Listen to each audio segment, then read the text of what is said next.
تو اللہ کا نام لے کر جو بڑا مہربان نہایت رحم والا ہے۔ ستارے کی قسم جب غائب ہونے لگے کہ تمہارے رفیق یعنی ہمارے نبی نہ رستہ بھولے ہیں نہ بھٹکے ہیں اور نہ یہ خواہش نفس سے کچھ بولتے ہیں۔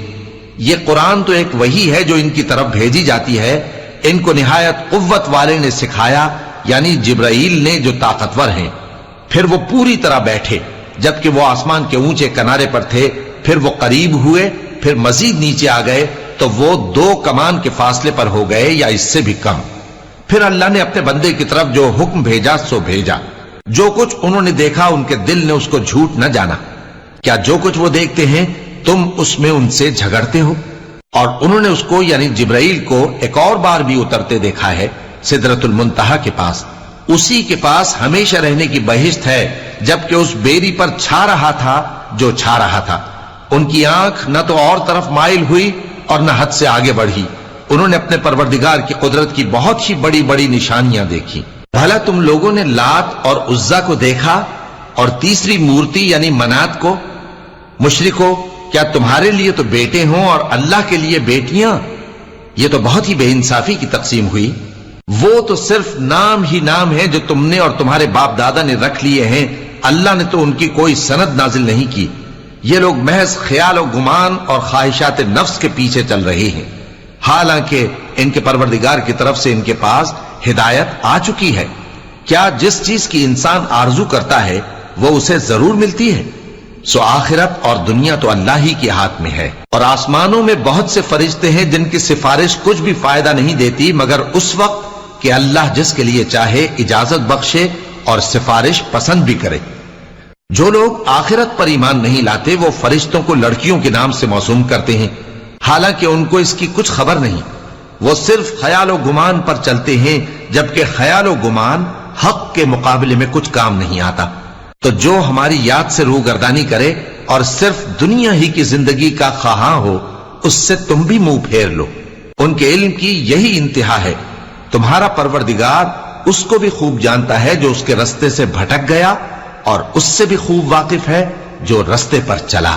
اور جو کچھ آسمانوں میں ہے اور جو کچھ زمین میں ہے سب اللہ ہی کا ہے، اور اس نے خلقت کو اس لیے پیدا کیا ہے کہ جن لوگوں نے برے کام کیے ان کو ان کے اعمال کا بدلہ دے، اور جنہوں نے نیکیاں کی ان کو نیک بدلہ دے۔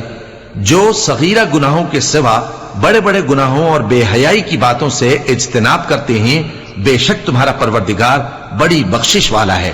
وہ تم کو خوب جانتا ہے۔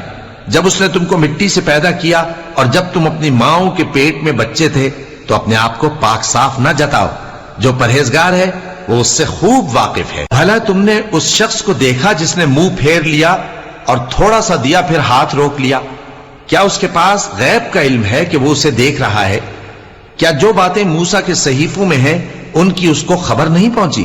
اور ابراہیم کے صحیفوں کی جنہوں نے حق کے طاعت اور رسالت پورا کیا، وہ یہ کہ کوئی شخص دوسرے کے گناہ کا بوجھ نہیں اٹھائے گا، اور یہ کہ انسان کو وہی ملتا ہے جس کے لیے وہ محنت کرتا ہے، اور یہ کہ اس کی محنت کا جائزہ لیا جائے گا، پھر اس کو اس کا پورا پورا بدلہ دیا جائے گا، اور یہ کہ تمہارے پروردگار ہی کے پاس پہنچنا ہے، اور یہ کہ وہ ہنساتا اور رلاتا ہے، اور یہ کہ وہی مارتا اور جلاتا ہے، اور یہ کہ وہی دونوں جوڑے یعنی نر اور مادہ پیدا کرتا ہے یعنی نطفے سے جو رحم میں ڈالا جاتا ہے، اور یہ کہ قیامت کو دوبارہ اٹھانا اسی کا ذمہ ہے، اور یہ کہ وہی دولت مند بناتا اور وہی مفلس کرتا ہے، اور یہ کہ وہی شیرا نامی تارے کا بھی مالک ہے، اور یہ کہ اسی نے عاد اول کو ہلاک کر ڈالا اور سمود کو بھی، غرض کسی کو باقی نہ چھوڑا، اور ان سے پہلے قوم نوح کو بھی۔ کچھ شک نہیں کہ وہ لوگ بڑے ہی ظالم اور بڑے ہی سرکش تھے، اور اسی نے الٹی ہوئی بستیوں کو دے پٹکا، پھر ان پر جو چیز چھا گئی سو چھا گئی۔ تو اے انسان، تو اپنے پروردگار کی کون کون سی نعمت پر جھگڑے گا؟ یہ پیغمبر بھی پہلے کے خبردار کرنے والوں میں سے ایک خبردار کرنے والے ہیں۔ آنے والی یعنی قیامت قریب آ پہنچی، اس دن کی تکلیفوں کو اللہ کے سوا کوئی دور نہیں کر سکے گا۔ اے کافرو، کیا تم اس کلام پر تعجب کرتے ہو اور ہنستے ہو اور روتے نہیں؟ اور تم غفلت میں پڑے ہو تو اللہ کے آگے سجدہ کرو اور اسی کی عبادت کرو۔